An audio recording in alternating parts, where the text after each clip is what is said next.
السلام علیکم، میرا نام حافظ محمد داؤد ہے۔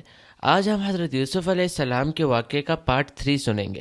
پارٹ 1 اینڈ پارٹ 2 میں نے اپنے چینل پہ اپلوڈ کر دیا ہے۔ اگر آپ وہ سننا چاہتے ہیں تو آپ میرے چینل پہ وزٹ کر کے وہ بھی سن سکتے ہیں۔ اگر آپ کو پروفٹ سیریز میں انٹرسٹ ہے تو میرے چینل کو سبسکرائب کر لیجئے اور بیل آئیکن کو بھی پریس کر دیجئے تاکہ آپ کو میری ویڈیو کے نوٹیفیکیشن سب سے پہلے مل جائے۔ تو چلیے شروع کرتے ہیں with the real life story of prophet Yusuf علیہ السلام۔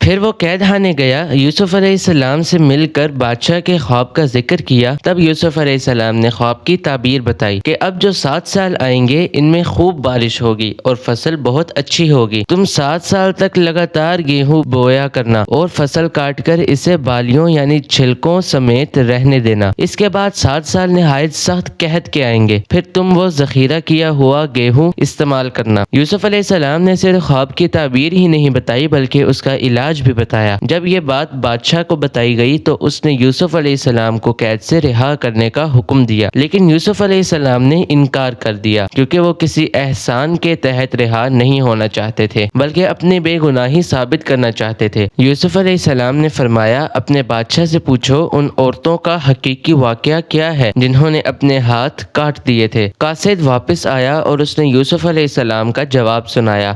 بادشاہ بہت حیران ہوا کہ اگر کسی قیدی کو 7 سال بعد رہا ہونے کا موقع ملا ہے تو وہ کیوں انکار کرے گا۔ بادشاہ نے ان ساری عورتوں کو اکٹھا کروایا اور ان سے اس واقعے کی صحیح حقیقت پوچھی۔ ان سب نے جواب دیا کہ ہم نے یوسف علیہ السلام میں کوئی برائی نہیں پائی۔ زلیخا نے بھی اپنے سچ کا اظہار کیا کہ یوسف علیہ السلام بے گناہ ہیں۔ اس سے یوسف علیہ السلام کے بے گناہی ثابت ہوئی اور بادشاہ کے سامنے یوسف علیہ السلام کی عزت اور بڑھ گئی۔ بادشاہ نے کہا، یوسف کو میرے پاس لاؤ کہ میں اسے اپنے خاص کاموں کے لیے مقرر کر دوں۔ جب یوسف علیہ السلام بادشاہ کے پاس پہنچے تو بادشاہ نے کہا، آج سے آپ ہمارے لیے نہایت عزت دار اور ایماندار ہیں۔ تب یوسف علیہ السلام نے فرمایا، مجھے ملک کے خزانوں کے لیے مقرر کر دیجئے، میں حفاظت کرنے والا اور باخبر ہوں۔ بادشاہ نے یوسف علیہ السلام کو ملک کا مکمل اختیار دے دیا۔ ایک وقت ایسا آیا کہ بادشاہ کے لیے یوسف علیہ السلام سے زیادہ بھروسے مند اور عزیز کوئی نہ تھا۔ اس طرح ملک کے تمام معاملات یوسف علیہ السلام کے اختیار میں آ گئے اور خیر و برکت کے 7 سال شروع ہو گئے۔ یوسف علیہ السلام نے ان 7 سال میں خوب فصل اگانے کا حکم دیا اور ایک خاص طریقے سے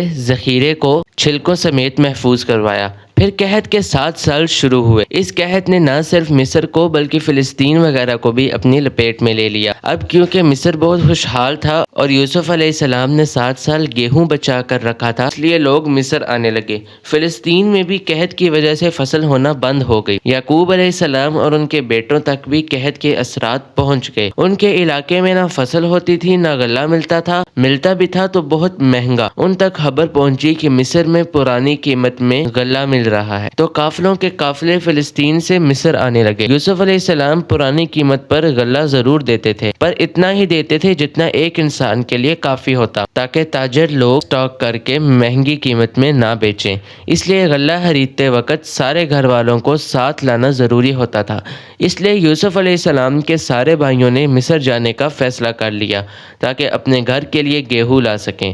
جب یوسف علیہ السلام کے بھائی مصر آئے تو یوسف علیہ السلام نے انہیں پہچان لیا، لیکن ان کے بھائی انہیں پہچان نہ پائے کیونکہ وہ تصور بھی نہیں کر سکتے تھے کہ جس بھائی کو انہوں نے کنویں میں پھینکا تھا وہ آج مصر کی ایک عظیم شخصیت بن چکا ہے۔ یوسف علیہ السلام نے ان کی بہت اچھے سے خاطر تواضع کی، ان سے ان کے باپ کے بارے میں پوچھا، پھر تفتیش کے بہانے پوچھا کیا ان کا کوئی اور بھائی بھی ہے، تو انہوں نے بتایا کہ ان کا ایک اور بھائی بھی ہے، بنیامین، جس کو ان کا باپ اپنے سے دور نہیں کرتا۔ یوسف علیہ السلام نے انہیں اس سال کی گندم دے دی، لیکن یہ شرط رکھ دی کہ اگلے سال وہ بنیامین کو بھی ساتھ لائیں ورنہ انہیں گندم نہیں ملے گی۔ یہ اس لیے کیونکہ یوسف علیہ السلام اپنے سگے بھائی بنیامین سے ملنا چاہتے تھے۔ یوسف علیہ السلام نے اپنے خدمت گاروں سے کہا کہ ان کی پونجی ان کے سامان میں واپس رکھ دو۔ یہ اس لیے کہ یوسف علیہ السلام چاہتے تھے کہ یہ اگلے سال ضرور آئیں اور ممکن ہے کہ ان کے پاس دوبارہ آنے کے لیے رقم نہ ہو اور وہ گندم خریدنے نہ آئیں۔ بھائیوں نے یعقوب علیہ السلام سے کہا، آئندہ ہمیں گندم تب ہی ملے جائیے جب ہم بنیامین کو ساتھ لے کر جائیں گے۔ یعقوب علیہ السلام نے ان کی بات ماننے سے انکار کر دیا۔ پھر جب انہوں نے اپنا سامان کھولا تو اس میں اپنے پیسے واپس پائے۔ یہ جان کر انہوں نے یعقوب علیہ السلام کو اور منانے کی کوشش کی۔ یعقوب علیہ السلام نے فرمایا میں بنیامین کو تمہارے ساتھ تب تک نہیں بھیجوں گا جب تک تم اللہ کی قسم نہ کھاؤ کہ اسے تم اپنے ساتھ واپس لاؤ گے۔ انہوں نے اللہ کی قسم کھائی کہ بنیامین کو ہم حفاظت سے رکھیں گے۔ اگلے سال پھر سے مصر جانے کا وقت آیا تو یعقوب علیہ السلام نے اپنے بیٹوں کو نصیحت کی، اے میرے بچوں، تم سب ایک دروازے سے مت جانا بلکہ الگ الگ دروازے سے جانا۔ مطلب یہ تھا کہ تم 11 نوجوان بھائی ہو، تمہیں دیکھ کر کوئی حسد نہ کر بیٹھے اور تمہیں نظر نہ لگ جائے۔